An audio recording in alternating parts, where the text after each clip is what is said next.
First question out of the gate is find the arc, the segment bounded by an arc of measure 150 degrees in the chord which joins the endpoints of the arc in a circle with a radius of 3 kilometers. Okay, let's see, let's go here and get a picture. We're talking about using a circle here. Let's see, we have 150 degrees. So 150 degrees is going to be something that looks approximately like that, where we got 150 degrees here. Okay, we want to know the area of the segment bounded by that angle. Okay, so what we're actually looking for is we're looking for this green shaded region here. Okay, does that make sense? So what we want to be able to do is we're going to take the area of the sector and we're going to subtract out the area of the triangle. Okay, so what you want to start off with here is how do I find the area of the sector? Well, when we're talking about circles, when we want to find area, we're going to use pi r squared.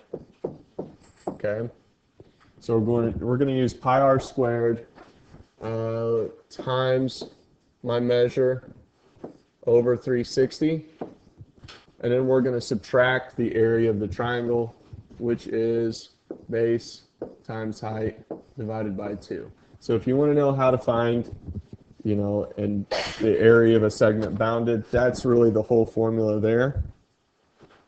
Okay. Let's see. So what else do they give me? They give me a radius of 3 kilometers. Important to remember that this is also 3 kilometers here. Okay. All right. So we can find the area of the arc. Okay. So we've got pi 3 squared 150 over 360. The difficult part comes in whenever we want to find the area of our triangle, because we know our base is 3, but we don't know what our height is. Okay, so what we're actually going to use is we're going to use that right triangle there because our height's going to be the same as that right triangle. If I have 150 degrees there, then I have 30 degrees here. Okay, so what I'm going to use is I'm going to use the sine function. Okay, so I can actually throw that in over here, so that what we're saying is, let's see, the sine of 30, sine 30 equals h over 3, correct? So I can write 3 sine 30 over here.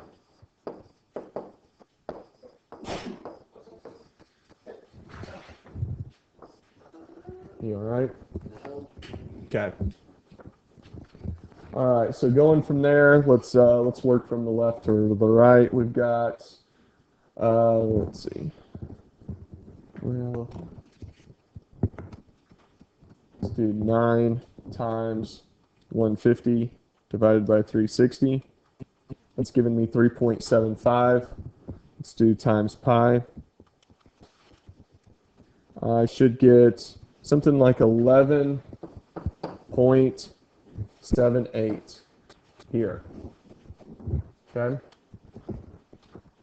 All right. And then I'm going to do my 3 times 3 sine 30. Okay, 3 times 3 sine 30 is 4.5. By 2 is 2.25. So if I've done this right, what I should have is 11.78 minus 2.25. I should get 9.53 kilometers squared.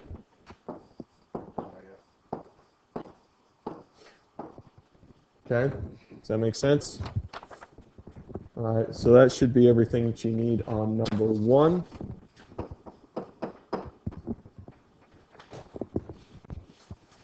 Okay, we're good there? Okay, number 2.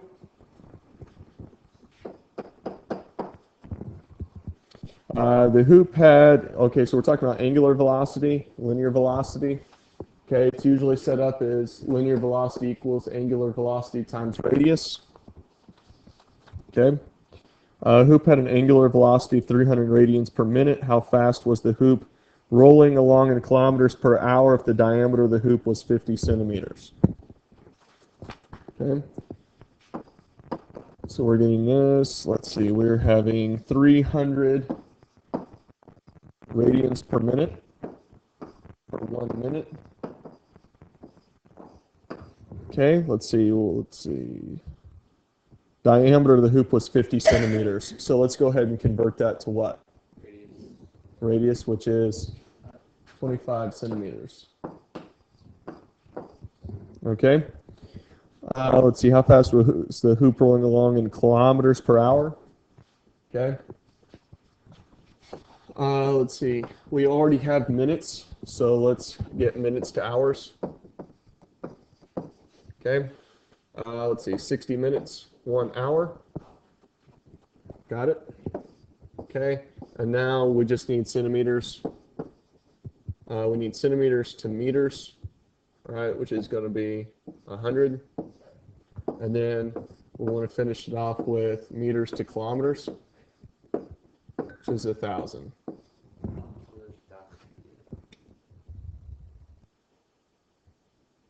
Okay.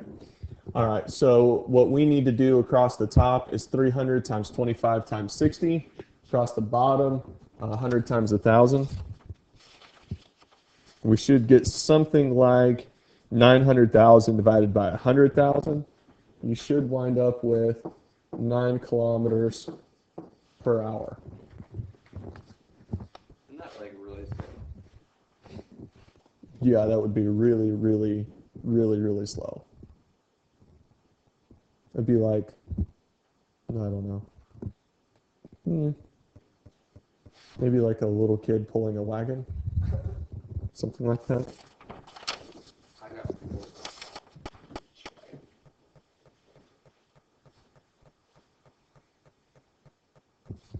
Let's see. You got something different? yeah. Let's check. Should get 9. I keep getting 4. What do you guys get? My parents. I don't. 300 times what? 25 times 60. Yeah, that's getting 450,000. I think I know the problem though, because it definitely does say diameter in there, and the work that I have being shown is still leaving it as 50 centimeters. So I think that you're right that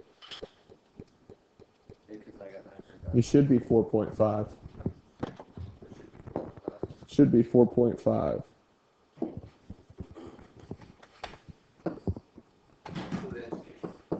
Yeah, the answer key there is wrong because it's left as 50. Okay. All right, let's move on to next one. Number 3. Number 3. Number 3 says the total cost of production varied linearly with the number produced. All right, so you have to write a linear equation for it. You'll have to write another linear equation and solve. So the total cost of production, cost is typically your y. Okay, total cost of production varied linearly with the number produced. When 10 were produced, the cost was $172. So what we want to write is 172 equals. Let's see, 10 were produced. Okay, so that would be, let's see, m times 10. And we don't know what our y-intercept is going to be. Not yet anyway. Okay, let's see, when 25 were produced, our cost is 412. Okay.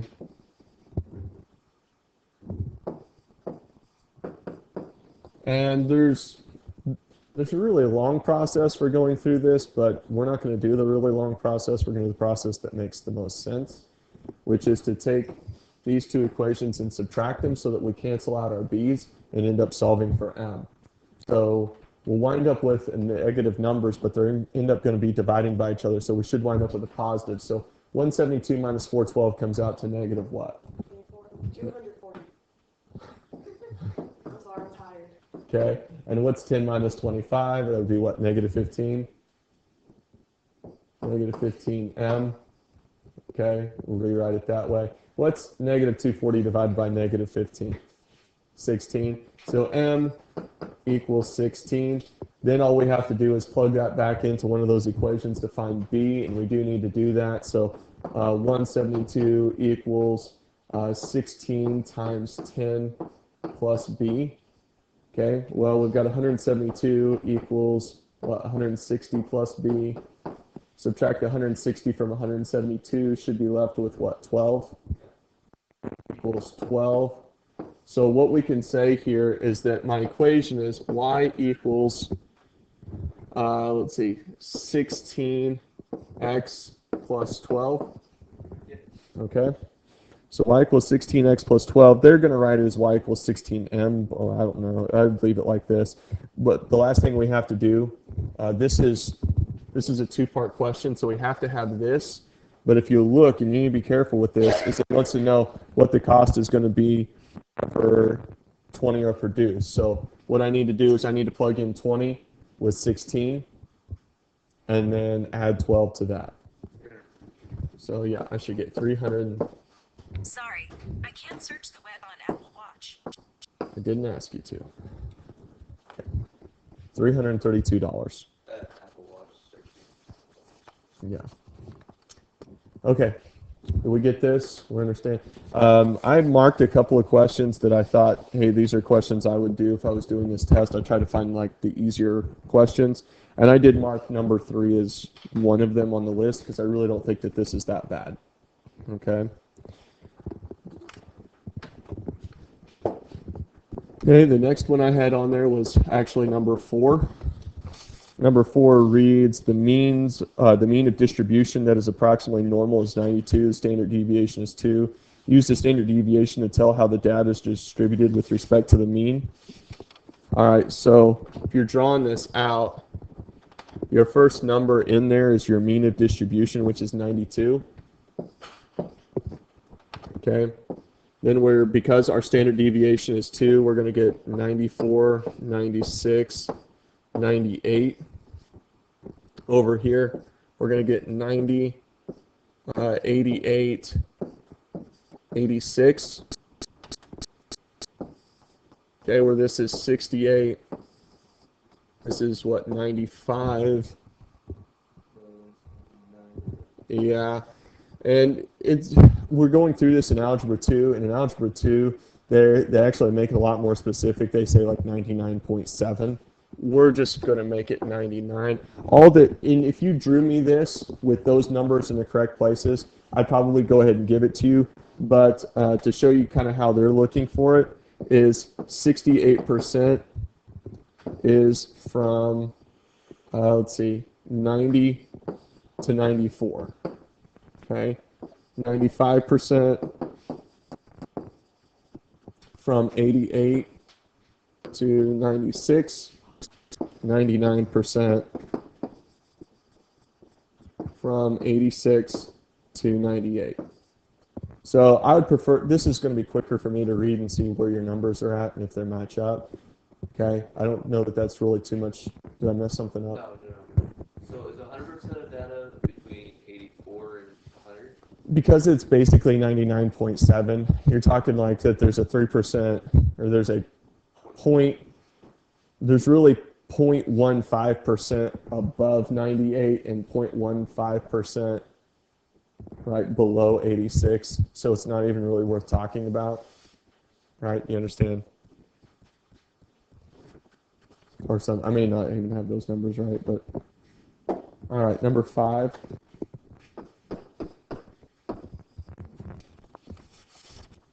Number 5, we haven't done one of these for quite a while, which is why I didn't put it on my list of, hey, I would do this one, right? Hopefully it might go over on your list after we've done it, okay?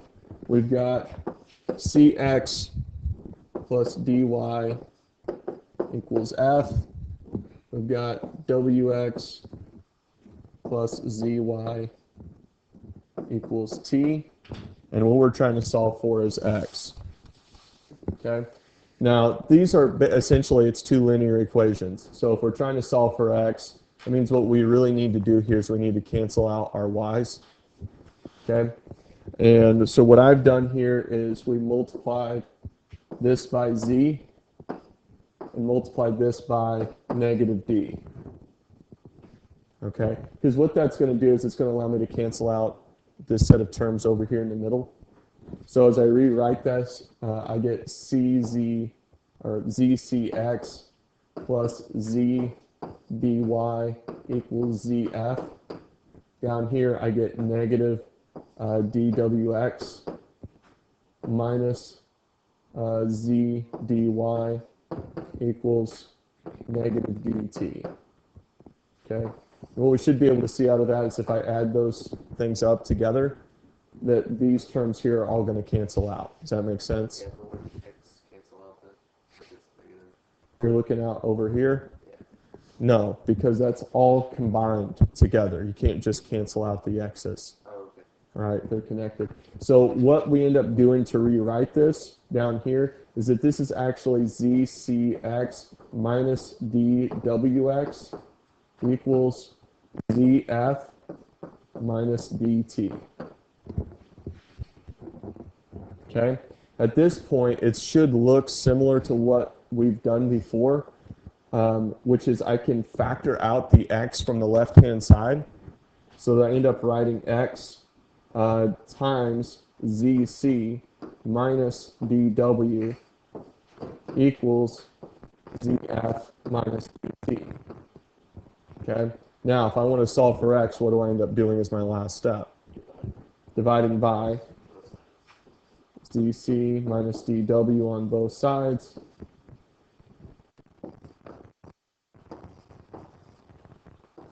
Okay? And just to double check here, and I'm just going to cut this short. That is going to be my answer, right? So that's what we've solved for x, right? Because we've canceled this out, and so what we're left with is x equals that. Okay, so a handful of steps there. Now, granted, anytime we start dealing with math that doesn't have any numbers, some people will say, yeah, I can do that. Other people get lost with it. So, all right. Let's see, number 6. Then we can get at least through question number 10. Question number 6 says multiply 2 cis 75 degrees and radical 3 cis negative 15 degrees. Okay, so this one probably needs a little bit of a refresher too. There are 2 things that I multiply and 2 things that I add. What do I multiply? 2 and radical 3, which is going to simplify to what? Just radical 3. And my 6 becomes what? What do I do with the 75 and the negative 15 degrees? I just add those together. So what's 75 plus, or 75, essentially 75 minus 15? 60 degrees. So 2 radical 3, 60 degrees. Okay. Let's see. What we're going to be looking for here in this question is we want rectangular coordinates. Rectangular coordinates are essentially my x and my y, correct? So as I go to graph this, okay, we know that what does 2 radical 3 represent? What is that? That is, On the graph, what is it? that's quadrant 1 and quadrant 3. Not really. The 60 degrees tells me it's quadrant 1, right? Where does the 2 radical 3 go? It's the hypotenuse. Oh, okay, I thought it. Okay? So, because it's my hypotenuse, right? If I want to figure out what's opposite of 30, it's a 30, 60, 90 triangle, right? So I should use 30, 60, 90 ratios. What would I do with my hypotenuse in order to get the side that's opposite of 30? Divide by 2. So I'm going to take 2 radical 3, divide it by 2, and I'm going to be left with Radical 3. All right, so radical 3 is going to go right there. And what is the relationship from 30 to 60? Well, let's do maybe a refresher here. If this is 30, 60, and 90, what are my ratios? What's opposite of 30 normally? 1, and my hypotenuse is 2, and opposite of 60 is radical 3. So what do I want to do with my radical 3? Multiply it by radical 3. So I'm taking radical 3 times radical 3, and I'm going to get 3. All right, so this guy right here, oh, sorry, messed all that up.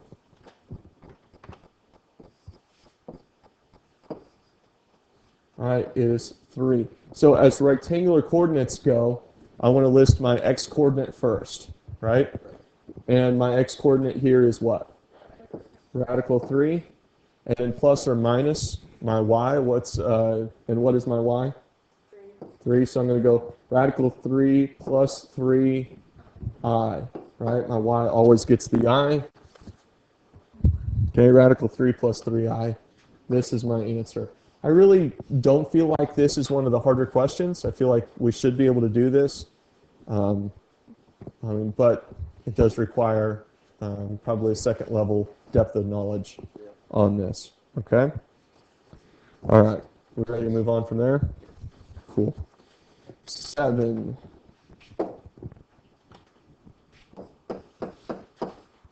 Okay, number 7. Travis ran T miles, good for him, in H hours. Oh, that's not impressive. And then ran R miles in M hours. I really picked up the pace there. If he maintained his overall average rate, how long would it take him to run 26 miles? Okay. All right, so we're going to start off with our distance, rate, and time. Okay, his first distance was T miles, correct? All right, and he did that in H hours, which means his rate was distance over time, T over H. Okay, in case we want that. Right, then he ran some more. Okay, in fact, the next time around, he ran R miles, and he did that in M hours, running at R over M. Okay. Let's see. What do we want to know? We want to know how long would it take him to run, if he maintained his overall average rate, how long would it take him to run 26 miles? So we have to figure out what his overall average rate is. Overall average rate is overall distance over overall time. Okay? So, let's see. Make sure I got this right.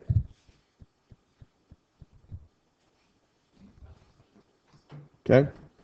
Which should be T plus R over H plus M, right? That doesn't reduce, correct? Okay? So, this is our overall average rate. Our question is, how long would it take him to run 26 miles? Okay, so we're looking for time, correct? Time is distance over rate, correct? So if we're saying our distance is 26, then we need to divide that by what?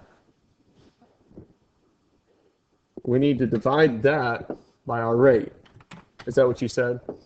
Okay, so I'm going to set this as 26 over 1 because we're going to write it off as a fraction because we're going to divide it by our rate, which is a fraction, T over R plus H over M. Okay, what do I want to, I've got a fraction, I'm dividing it by a fraction, what do I want to do to solve? Multiply by the reciprocal, so I should get 26 times H plus M all over T plus R, and that is it, hours. I do a very good job with that. Let's clear it. Okay. Is that one doable? Okay. So we're understanding what this overall average rate. Okay. And this is our answer down here. All right, number 8.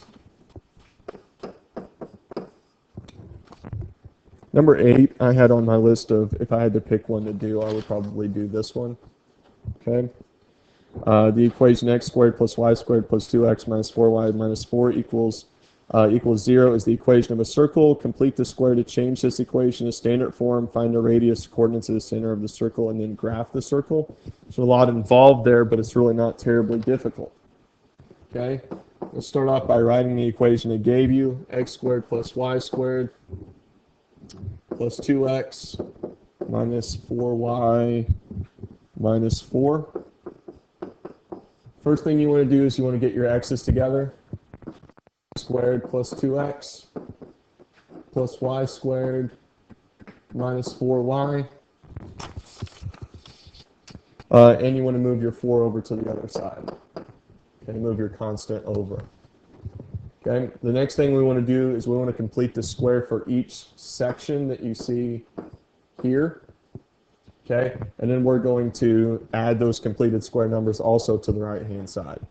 Okay, so we're going to take 2x divided by 2 and square it. We're going to take negative 4. We don't really need the x, though. Just want to take the 2. 2 divided by 2 squared from here. Negative 4 divided by 2 and squared from here. Okay. 2 divided by 2 is 1. 1 times 1 is 1. So we get x squared plus 2x plus 1. Okay. Negative 4 divided by 2 is negative 2. Negative 2 squared is 4. Right? So we should get y squared minus 4y plus 4. And over here we're going to get 4 plus 1 plus 4. Right, which is going to give me what? A 9.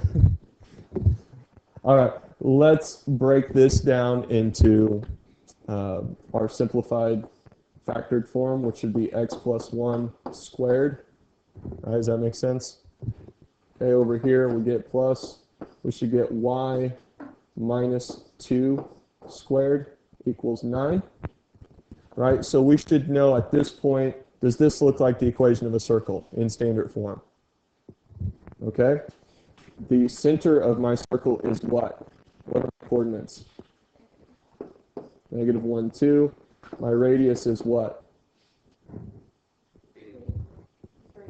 3. This is going to give it pre-squared. Or post-squared, sorry, post-squared. So our final, just so our answer is all in red, we're at what? Negative 1, positive 2. Okay. So this is my center. And then I want to go 3. 1, 2, 3. 1, 2, 3. 1, 2, 1, 2, 3. 1, 2, 3. All right. I'm going to show. It's never mind. It's whatever. It's a terrible circle, but whatever it takes. Okay. This is probably the most important part. I at least want to see the center and something that looks close to your radius on your picture. Probably not quite as concerned with how good a circle you can draw, so long as the radius is right around where it should be, right? Top to bottom, side to side. Center is where it's supposed to be, right? If you get this right, you should be able to get your picture right.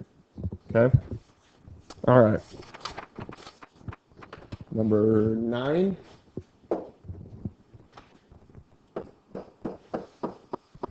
Number 9. Solve the equation. It's going to be between 0 and 360 degrees. We have tan theta. Let's see, tan theta, sine 2 theta, plus sine 2 theta equals 0. All right, we've seen things like this before. What I've showed you before is to kind of turn these into variables, right, and factor them down so that I'm solving for 0. For instance, we can do xy plus y equals 0. What would I factor out of that? y, and I would get y times x plus 1 equals 0, correct? All right, so then I would go back and I'd say, what was my y? My y was sine 2 theta, right?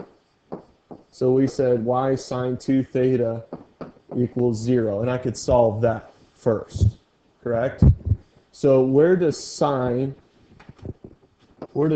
equal 0 at? What'd you say? 0. 0 and 180, okay? So 0 and 180, okay? So we're saying that, essentially what we're saying is that 2 theta equals 0 and 180 degrees, right? What do I want to do to find just theta? Divide by 2, okay? And because we're looking for a range between 0 and 360, I can go around multiple times. What's 0 divided by 2? 0. What's 180 divided by 2? 90. All right, so let's keep going. That would bring me back around to 360 degrees, right? Which is going to be 180. Okay. What's 180 times, or sorry, 180 plus 360 is something, what, like 540?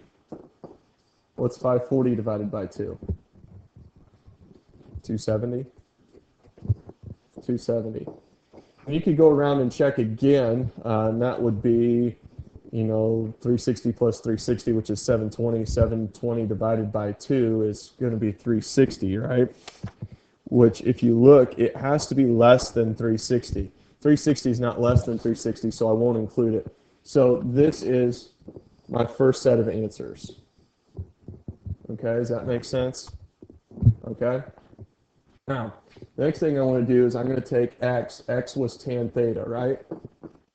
We said tan theta plus 1 equals 0. So I'm going to subtract 1. We're going to say, tan theta equals negative 1. All right. Actually, 2 and 4. Here's why. Because tangent is opposite over adjacent, right? So 1 over negative 1, or, let's see, it'd be 1, negative 1 there, okay? Which would make this what kind of triangle? 45, 45, 90. Okay, which means the true degrees of this are going to be 135 degrees and what, 335? Or, sorry, 315. Okay, so the other set of degrees are 135 and 15. Because we're not dividing it by anything, I can't go around anymore. None of those repeat, so all of those are part of the answer set.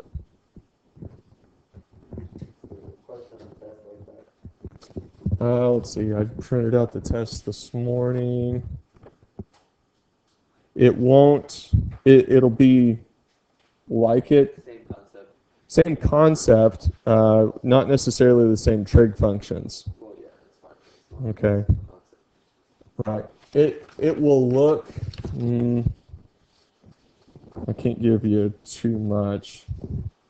It'll look very similar to this. There's going to be a couple trig functions switched out, but I'll tell you that 2 theta is going to stay in there. This may or may not be a plus. Okay, they may switch that out. They may subtract. So that may change a couple of things. Okay? All right, that was 9. All right, number 10 is definitely on my list of would do.